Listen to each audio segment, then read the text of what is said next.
John Reyes, and thanks for joining in on the Authority Marketing Blueprints. Sit back, relax, and grab your virtual seat, because in this episode and every other episode, I'll be interviewing and collaborating with another high-level marketing and copywriting expert. If you haven't yet, go ahead and get some help along the way as we dish out and pinpoint some of the most profitable, powerful marketing and copywriting wisdom. Get some help with implementing everything you'll hear in this episode and other episodes by downloading my personal sales funnel swipe file stash at copyblueprints.com. Now, grab your virtual seat and listen in.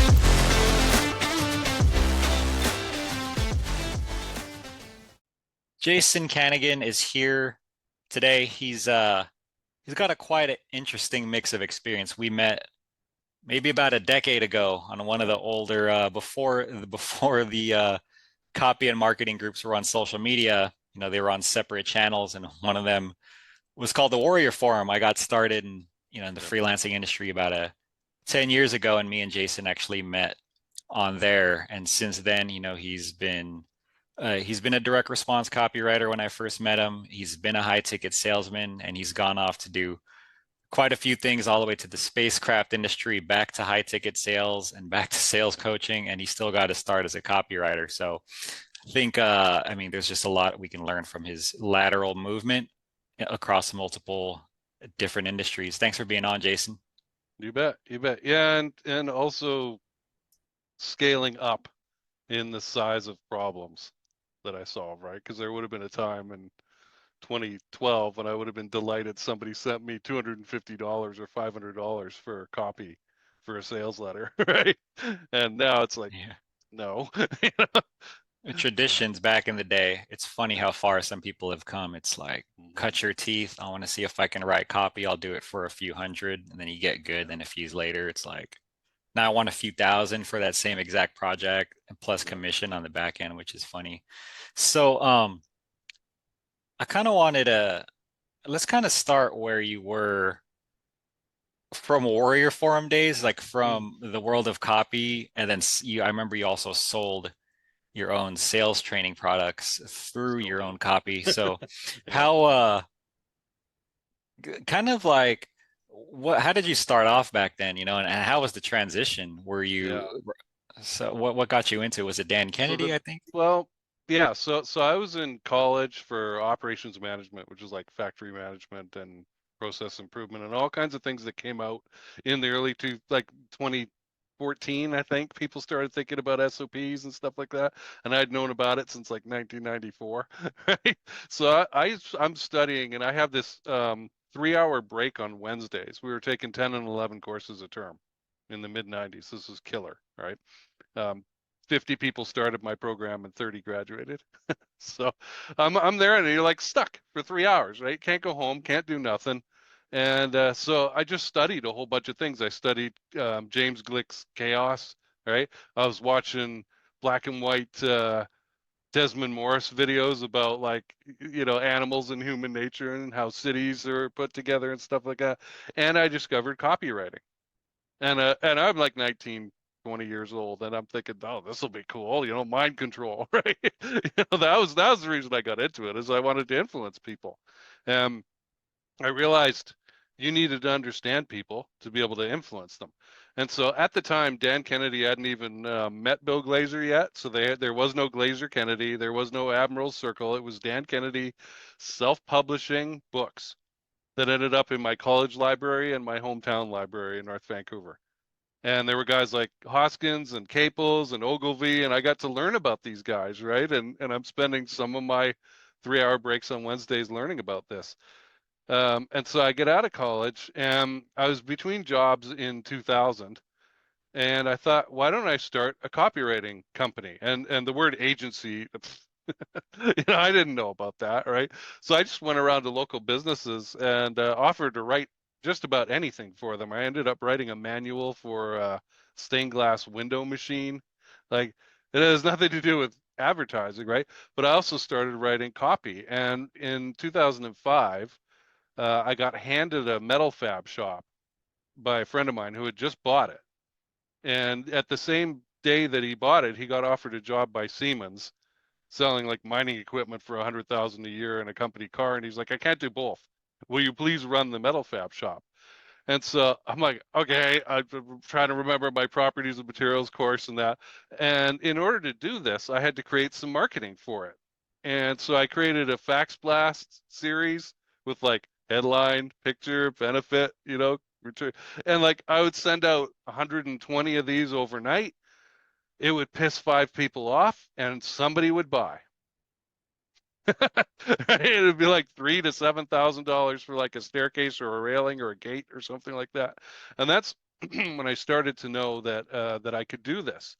Now in 2009, I moved from Canada to the US, coast to coast, and so I got my work authorization. I got married. I got started to kind of work, and I ended up in a rural farmhouse, so surrounded by farmers who don't need factory management or management consulting. Thank you very much. And I had to figure out a way to make money from like people who were far away. Right. And that's how I found the Warrior Forum, because I was kind of a nexus for online marketing, right? All these weird marketing guys. So there was a sub forum there called the Offline Forum that really resonated with me. And that was where the business experts hung out. Not the IT experts, but the brick and mortar, copywriting experts, sales experts, and that kind of thing. And I could have done a whole bunch of things, right? I'd had sales training by then and been a sales trainer. My first role in the US was senior consultant to a sales training firm. I could do copywriting, and I knew it. I could do web design because I've been doing WordPress for a bunch of years. Um, Sales training, right? And I just interacted with that sub forum for like 3 months of nights for no benefit to me, right? No visible benefit. My wife was like, "What are you doing? You're wasting your time." Right? But by the time that I said, "Okay, here's my offer for my sales training program, Sales on Fire, that I put together," pent up demand was so strong, it just sold like crazy, right? We did like 35,000 that year just in like, a product that was under $300. Like I it was, remember that. I think that yeah. was one of the, before we even broke. I think I saw links for your. I think you had a special offer Mhm. posted back in the day, and I saw. Did you write all the copy for that page? I did. Yeah. Yeah, I wrote all the copy myself. And people would privately come to me on the forum and say, "Will you write my WSO copy?" Right? Yeah, there was a Or your bigger special offer copy. back It then. was Sales big training, back yeah, then. sales training wasn't even a thing. I mean, like high ticket, where people are talking about direct Yeah. response marketing, and then copy, and then you're just like, I have a crap ton of sales experience now, and that's Yeah. a direct overlap because copy is salesmanship in print. Hmm. And then when you put it up, you were kind of like, oh shoot, there's a demand. A bunch of people Yeah. wanted it because I mean, a lot of your experience you can say is split more so between, I mean, your transition over the past few years has been maybe more high ticket sales than copy, right? Yeah, yeah. Like before I moved to the US, I had like a 10-year sales career, right? And I'd been a credit manager for 4 years, collecting $2 million a month. So I got, which is almost like sales, only of all the moral authority, right? Like, John, you took the goods. You owe us the money, right? Um, and and I'd been a plant manager when I was 25. I was a factory manager when I was 25. I did a bigger job when I was 26, had 6 reports reporting to me of 6 supervisors of departments. And I found I hated it. I just absolutely hate factory management. I'll consult, but I don't want anything to do with day-to-day management. I'm not a very good day-to-day manager, right? I get bored. I want to do stuff, right? I want to change things and improve things and move on to the next problem, right? So yeah, so after the whole Warrior Forum thing, I started a third-party closing as a service business before it was cool with a friend of mine, Jeremy Pope. Um, it was his idea actually, and we did that for 2, 3 years. Learned a lot. It was a tough business. I don't recommend it for anybody. It's fine to be I think a single high-ticket closer by yourself, but as soon as you start, God, when it was just him and me, John, we made a ton of money. As soon as we hired people, coaches, systems, platforms, stuff like that, right? It's like, holy cow, it's Friday, it's payday. 60 grand just went out of our account in moments, Yeah, right? I wanted to touch on that briefly because it was It's wild. because you went from learning from Dan Kennedy, who's Hmm. the OG of direct. I mean, stuff Yeah, 20, 30, 40 years later almost all has origins back to Dan Kennedy, right, which right. I mean, anyone could study Dan Kennedy now and it's so relevant. But Hmm. the crazy part is then you created, I mean, because this was long, not a long time ago, but then you went from 2017, 2018. Yeah, learning copy and having a bunch of sales experience, and then it's the old school direct response where it's like, I have sales experience. Let me use my direct response marketing skills to turn that into a sales course. Now let me write my own copy to sell it. And then it was from there, then you continued to go back into high ticket sales. But this is interesting because this right. was, like I mentioned, this is before Facebook was even blasting high ticket sales was cool or whatever. So you Yeah. had built a closing as a service because you guys were kind of like a hired gun, right? Because the reason I wanted to touch on this a little bit more is because there's probably maybe tens of thousands, if not more people nowadays who are caught between, do I want to stay as a copywriter? Do I want to Hmm. transition to sales or sales funnels? And then there's people who are in high ticket sales and automated funnels, and they're just like, now should I learn copy? Or, but how Hmm. was so I guess to backtrack, you switched primarily to your focus on sales, right? And then it was you had a service where you were closing high ticket sales you had a Yeah, niche that you were yeah. We did that for a while. First we did it ourselves, and then as quickly as we could, we started hiring teams. And then you need coaches for those teams, and you need systems, and you need finances, and you need a watchful eye on your teams to find out when they're falling into a slump, because they're not going to tell you, right? Very few salespeople are as honest as I am, right? And a client who's burning 2 grand a week or 10 grand a week, even on ads, can go bankrupt if like 2 or 3 weeks or 4 weeks goes by and the salesperson doesn't sell anything and nobody detects they're in a slump. And the salesperson doesn't want to tell anybody about it, right? They don't want to get fired, so they keep their head down, right? So if you're not watching carefully, our biggest problem on that funnel though was bringing on clients who were not ready. They thought they were ready. We had clients go by months saying, "Oh yeah, yeah, I'm going to create my VSL, or get my warm up sequence ready to go." And we would help with this, right? But they just wouldn't show up for meetings or anything like that, right? And you've burned through the money that you took as your startup fee, and it just got to a point where I got so fed up with it. I'm like, "Look, get me out of this." And so I sold my interest in that and went back to a space and defense business that I had started, a little space and defense company, in December 2016, and just basically ignored for like 2 years. And come the fall of 2019 was when I started to focus on Cold Star. And what I began doing there was interviewing everybody in the space and defense industry that I could find, anybody, right?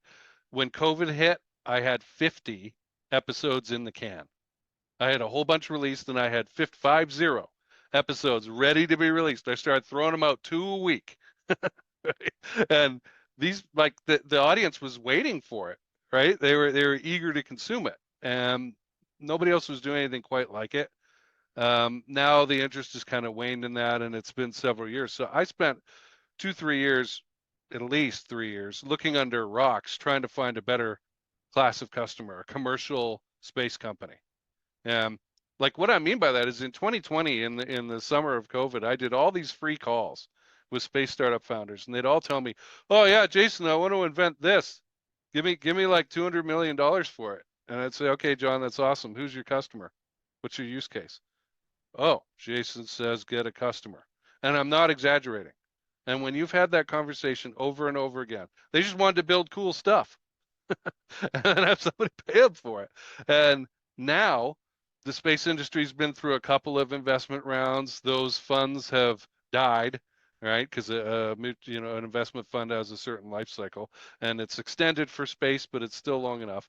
And now they're beginning to finally come around that, oh, we actually need a customer, and if you don't have a solid like plan, right? Not just we're going to show up in the marketplace and be rewarded for creating this technical thing. Um, they're a little bit smarter now, but I found that um, 6 general prime contractors are getting 90% of the money. So your shot of getting money is very low, right? And if you're not a US citizen, have the security clearance, have the approval to work with them, you're not working with the primes. So at this point, I was like, okay, fine, I'm gonna die if I keep trying to do this right now. But it was great, I got all the relationships, I have the network and that. But I went back to high ticket selling, and I got better at selling because of it, just through the reps, right? So, And had great coaches. I have a past president of Glazer Kennedy, Nick nice. Louisi, who's I a remember major I've heard coach of of him. mine, right? And yeah, and he's coached me for years, and I've made testimonial videos for him, saying how impactful he was. Where I've sold everything under the sun, and some were good and some were bad. Most of them had to do with the warm up sequence. If the warm up sequence wasn't good, you're getting on calls with people who don't know why they're there, right? And Yeah. uh, and then it's frustrating for a guy like me who knows what the hell he's doing, and you try and go back to the owner of the offer, and what do they tell you, John? Just shut up, stay over there, be a sales guy. I don't want to hear from you, Yeah, so that was right? that was the thing I wanted to Yeah.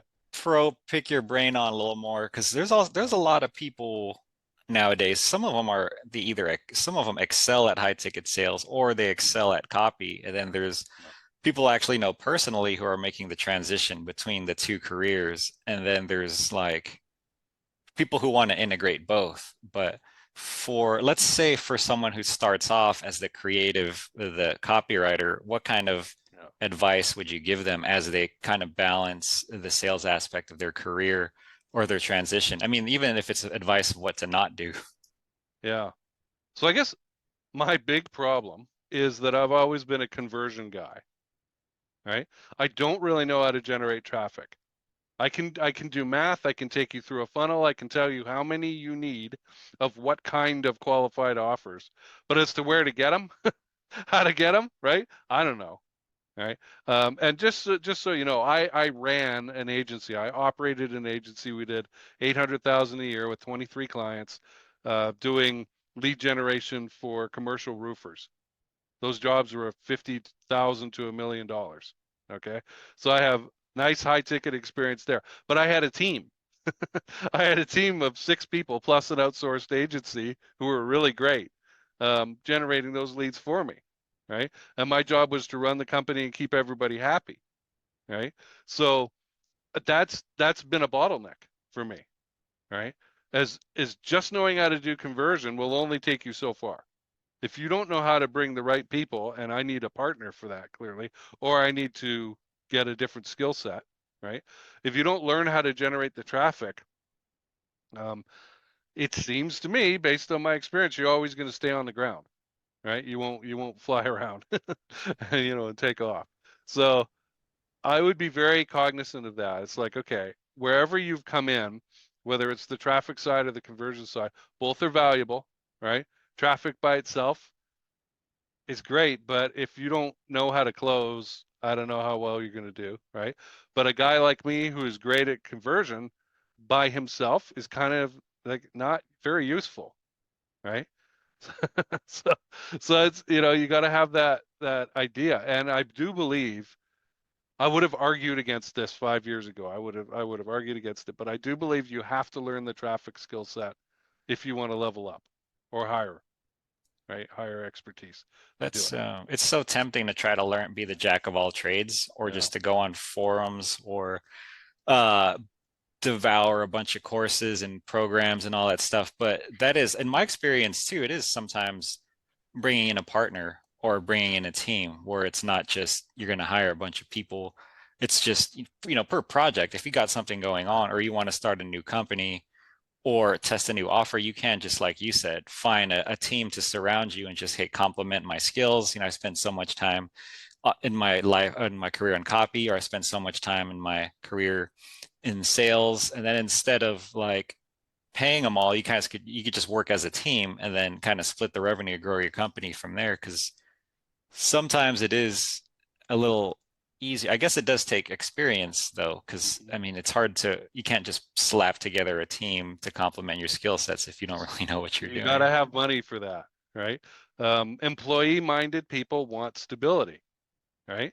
A guy like me who will risk anything, like I've never been to Vegas and I don't consider myself to be like a cards type gambler, but I'm a gambler on me. Absolutely, right? I'll jump into something and go, yeah, I'll make it work, right? Which is kind of stupid in a way. But there's a lot of people out there who are like, yeah, I have a skill set, I can help you, but I need the stability. I need to know I'm going to make some money off this. And you have to have that to attract them. Um, Filtering for partners is you're getting married, right? Like bank accounts, joint signing, right? You have to have a thing in your operating agreement about how, a paragraph about how you're going to separate if you're smart, right? If you do that up front, otherwise you're going to fight. So anybody planning on doing that, picking a partner who's trustworthy, who isn't going to run off with all the money. I've seen that a bunch of times. It hasn't happened to me, but I've seen it, right? Where somebody, we had $250,000 in the bank and the other guy ran off with it, kind of thing, right? So you've got to make sure you're aligned on values, not just skill sets and needs, that they're actually going to show up. I've seen many stories from internet marketers we both know where they're talking about another person that they partnered with, and that person didn't do anything. They were in the contract, so they had to be paid, but they didn't show up. They didn't do anything, and they're like there for the handout. Right? And so you want to avoid these kinds of things. Yeah. So overall, if you can hire and have control and maintain control that way, that's what I would do.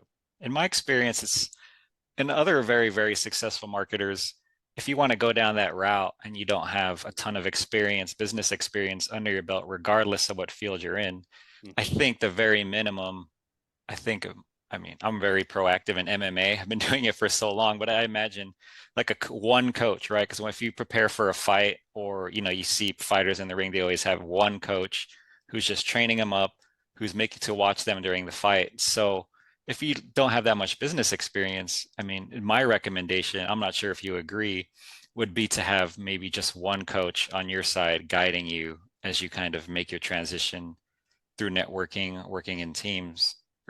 How do you feel Hmm. about, because maybe you're at the point where you can do it on your own, like build a team, Yeah. structure, legal structure, just structure the whole organization, who does what.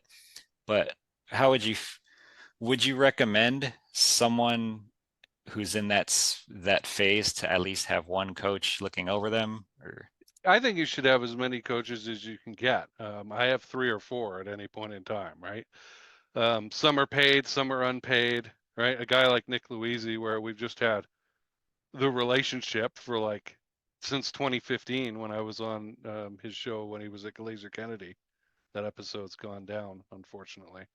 Record your podcast interviews. I'm going to grab this one when it comes out because they disappear. I've had so many disappear. If you go to jasonkanigan.com, there's an interviews page and a list of them in there. There's at least another, 8 or 10 that have just vanished over the years. So yeah, coaching is super important. Who do you listen to is one of the key questions, right, in life. Who do you listen to? And so you have to develop discernment to, be able to know whether the person you're getting advice from is quality or not. So, so there is a bit of that, right? Don't just listen to anybody because they're willing to give you advice. Lots of people will just open their mouth and tell you something, but look at them and go, okay, what is it in their background that demonstrates they've achieved what I want to achieve, or they are who I want to be, they have what I want to have, those kinds of things, right?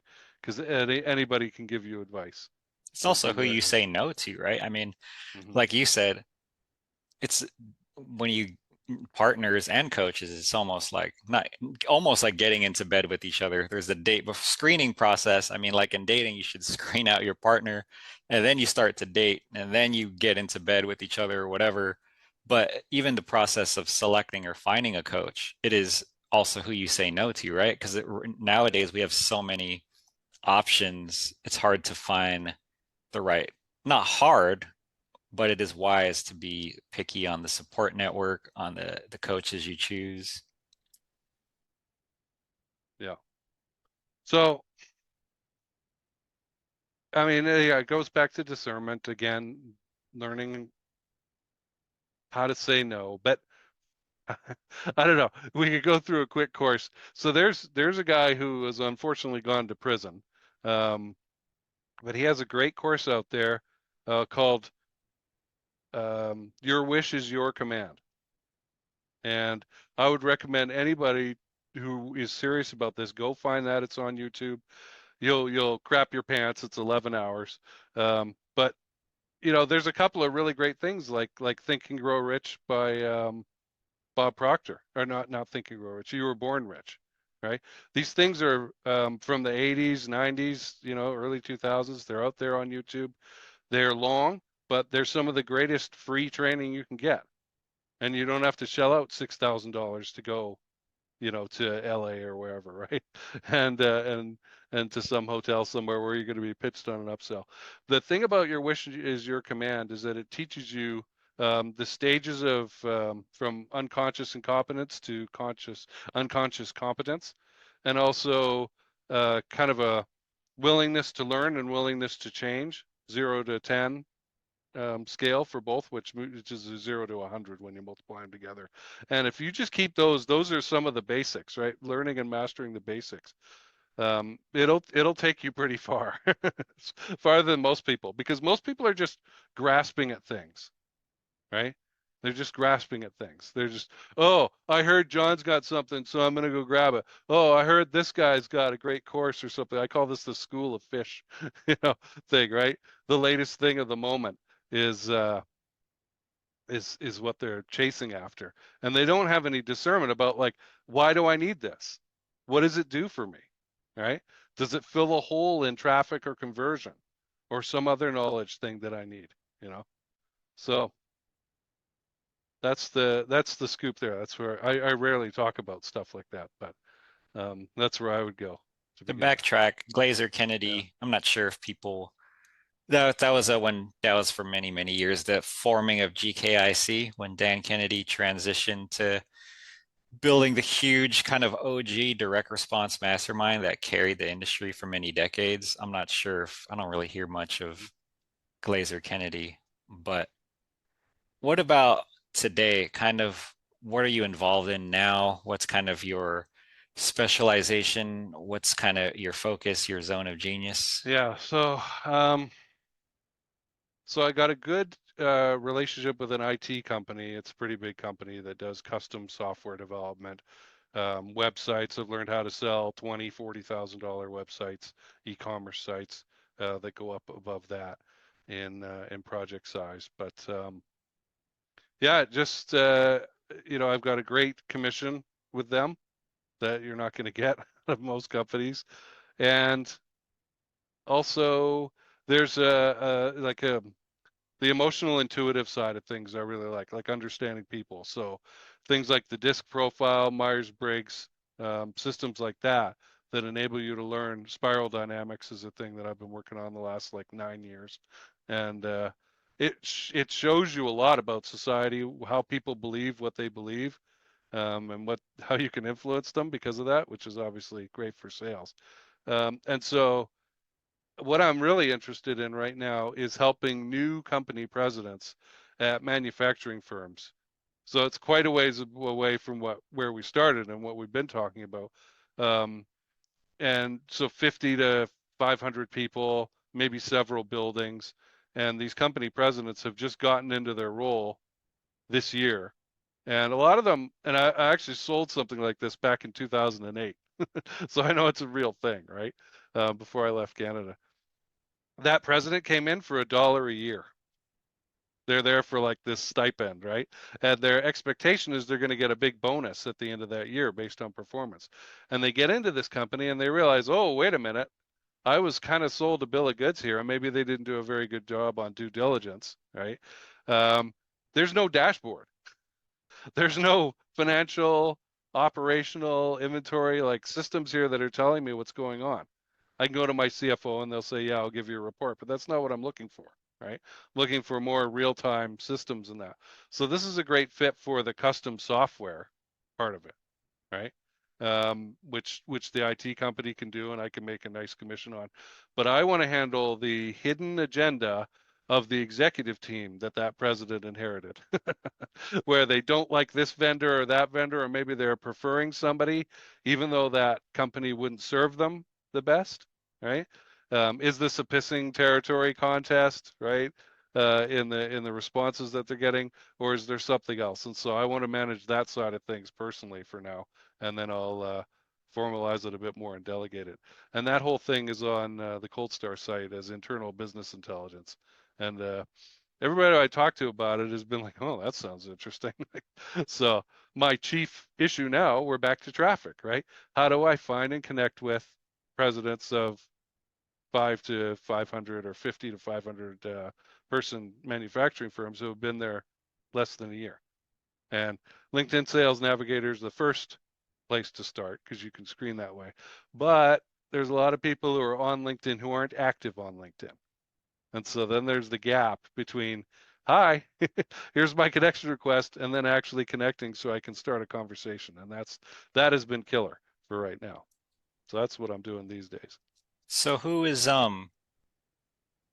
are you still involved in, because we didn't touch too much on it, but Cold Start Technology, that was kind of a passion project of yours that turned Yeah, into, that's is that right. So it's still got all the space and defense connections and services and that kind of thing, right? And occasionally we do a satellite design or something like that. But it turns out the engineers want to engineer. So they don't delegate that very often. They're also not, they're getting there. They're starting to get there. They're not commercially minded yet, though. Like, who's your customer? We better get an outbound marketing system in place, right? Bid capture system. That's all things we can help with. They're starting to get there. And so I've listed things there. I've got friends who were past DARPA program managers. One of them's put a nice comment up there about space logistics, which is a thing. But these are things that need to be developed into, right? They're not something that I'm just going to be able to sell or pick up even right now. So, it's like that's still there. But since it hasn't really made us a whole ton of money, I'm going to go back to where the money is, right? And with my operational excellence background, I'm on the board of advisors of something called the Operational Excellence Society. It certifies Lean Six Sigma black belt programs for these manufacturing firms. There's a big Venn diagram overlap there, right? Of you know a space where I can be taken seriously there. what about So sharing your yeah. knowledge? Are you currently putting out any content, any more programs, any more like any books, anything people can just, kind of learn from you directly? Yeah. So I've had my blog, salestactics.org, since 2014. I don't know how many people have kept a blog going for 10 years, but I have, John. Um, and it actually just got me a trucking company client up from the Northeast to do third-party sales management for them. So that's good. Um, so there's that, and I've got books on Amazon. Uh, I've got my sales training program, Sales on Fire, that's available through my blog, or you could just message me and say, hey, I want the link for it. The books, I've got the one that I'm really the most proud of. These are not long books, right? I could write a 200 page book on productivity, but nobody would read it, right? I'd rather give you 20, 25 really good pages that you read and put into action, right? So I've got a book on effectiveness for business owners, right? So if you're an agency owner and you've got ADD, you're like, I don't know what to do next. Look at all this crap coming at me, right? I will give you in that book six tools to use to like organize and start moving through your life and prioritizing things. And like these are not just ivory tower things; they're things that I've experienced myself and put together in there, right? So there's that. I've have my own channel, Jason Kanigan, right? I've actually got 3 YouTube channels, but that one 800. I don't know how many videos are on there. I've got a whole series of videos. There's 60 videos just about prospecting and sales that I made over the last few years that are just there for free. Like hardly anybody looks at them because I suck at traffic. But, so there's that. Um, Yeah, so there's no like dearth of information out there if you So want to you've get it. got you got your courses still out, Sales on Fire. You got your blog. You got a couple of books out there. You've got Yep. YouTube channels. So for people Yeah, if listening, you if go you to want to, jasonkanigan.com, that would be the place to start. Just my name.com. Um, I do have anybody who wants to message me for a free giveaway. I've got a book on qualifying well.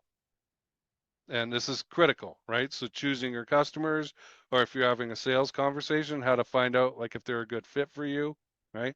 There's 3 elements I teach on how to qualify for them, and I talk about it in depth in this book.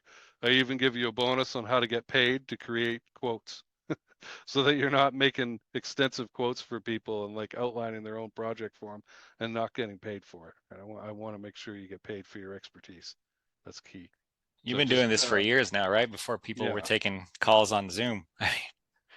Yeah, yeah, I used to do them on Skype or over the phone, right? The what do they used to call Yeah. it back then? Like grit or cutting your teeth? Not cutting your teeth. Uh, Yeah, grit kind of mm, going getting beat up in the I sound like an old man, but like not the old school sales world, right? I started telemarketing. I did during the mortgage industry. I was pretty freaking good at it, but it was just mhm, pounding the phone. You don't even know who, not necessarily you don't know who you're calling, but you just had to have really thick skin. But it really does prepare you for I mean the way things have evolved, it's way better now. But having that experience really bringing it to today, it's actually really, really valuable. Someone who is a door-to-door salesman for 10 years and then becomes a copywriter is probably going to be a way better copywriter than mhm. someone with a PhD. I mean, if you want to write copy that makes money, I'd rather teach a 10-year door-to-door salesman how to write versus someone who has a PhD and thinks direct response copy is completely dumb. I mean, I think it goes both ways.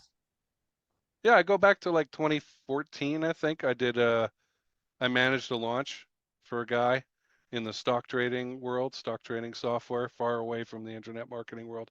And we had a month-long thing. We did a 2-week warm-up and a 2-week sales cart open. He made like $600,000 in the first week with me, right? Like it was life-changing money. Right? Life-changing money. He was not poor after that, right? He go back and he went to Russell Brunson's $30,000 mastermind and found out I was too expensive after that. I always laughed at that. And back it up, you're too Nice. expensive. After I helped him make all this money. So I think we've got there's a lot people can a lot of things. So jasonkanigan.com. And if people want to find you, are you on both active on Facebook, LinkedIn, or Yeah, yeah. Facebook and LinkedIn, those are the two platforms that I'm on the most. Um, I like good questions. Don't spam me and try and sell me your thing. That'll just piss me off. I don't know you, no right? promises? No, develop I'm kidding. develop a relationship first. Right. um you know, and that's the thing, like I wanted to say that, John. I have sold many things from many companies to the same individuals over the years, right? It doesn't matter what company I happen to be working at. If I've got a thing and it's useful, I've got such a good relationship with most of the people I've worked with. I go back to them and they'll be like, oh, Jason's got this now. Well, if he's associated with it, it must be good. Let's do it, right? And it's not a guarantee, but like this has happened a lot, you know. So make sure you're, networking with intent. You're growing your network in a way that gets you in front of groups of people who could be your customer. You want a one-to-many sort of thing, right? Too many times in my past, especially in the early days, like 10 years ago, I'd get hired, do a great job, and the client would tell me, "Wow, that was fantastic. You're my secret weapon," right? And I was joking with you before the show, like I don't want to be your secret weapon. Tell everyone about it. Get them to hire me, right? So yeah, you have to take charge of that. You have to like I know a lot of people are afraid of self-promotion, right? Tooting your own horn, but you got to do it. And if you don't, nobody else will, right? Um, that's the sad sort of think about it, and like leverage everything you can to get that order, because it's like a job, right? If there's one job, John and I can't split it. It's going to go to him or me, right? That's it. And you have to be in that mindset, unfortunately. I can hire John to help me after. Let's, I've hired a lot of people for consultations for pointers, right? I'm like, okay, here's the situation. Help me come up with a hook or something like that, right? If I think somebody's got a good point of view on that field. So, yeah, we could talk for hours. I feel like we covered most of the stuff we wanted to cover, but there's even things that we could talk about another time. Yeah, before I wanted to wrap up, that's so important is it's not just copy, it's also marketing, it's also sales, it's also networking, it's also business in general, is to know who your audience is very thoroughly and to get in front of them and also to connect with those people because that's usually where you'll make the biggest impact. And from a business perspective, that's usually where the most profits are generated. Yeah. Anything you can do to make it easier for you to get a good client, right? It sounds straightforward, but most people don't do that, right? They're too busy sort of tilting at windmills and making it difficult every time, right? Oh, the relationship's got to be started over from zero every single time. No, why don't I make a way where I consistently come in at 20%, 50%, right, of the way to making that hiring decision? Where there's a good testimonial or a referral from somebody, right? And that's not easy to do, and it requires consistency. But I think having your own podcast like this is one of the best ways of developing relationships that I've experienced, right? Having done it in the space and defense field, it's opened up more doors than, as I like to say, little Jason Kanigan from North Vancouver could ever do by himself. Right? Right.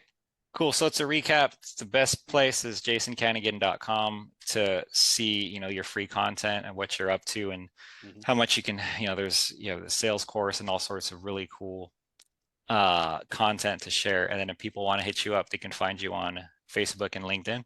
Yeah, yeah, those would be the two best ways. And just say, hey, I came here from John's show. Pick up the conversation from the Authority Marketing Blueprint. All right. Thanks, Jason. Really appreciate your time. And hopefully, if you're thinking of getting in touch with Jason, I'd say go ahead and reach out. He's a really easy guy to talk to, really knowledgeable. Like I mentioned, came from the copy world and just really has been kind of a pioneer, not, pretty much very well versed and highly experienced in the world of sales, high ticket sales in general as well. So, Mm-hmm. Yeah, cool. yeah. Thanks for the chance to talk, John. For sure. Thanks again for joining us. We enjoyed having you sit there right next to us in your virtual seat, and I hope the feeling was mutual. Don't forget to rate, share, and subscribe to the Authority Marketing Podcast. And if you'd like, check out some other episodes we've got. Stay tuned for our next one.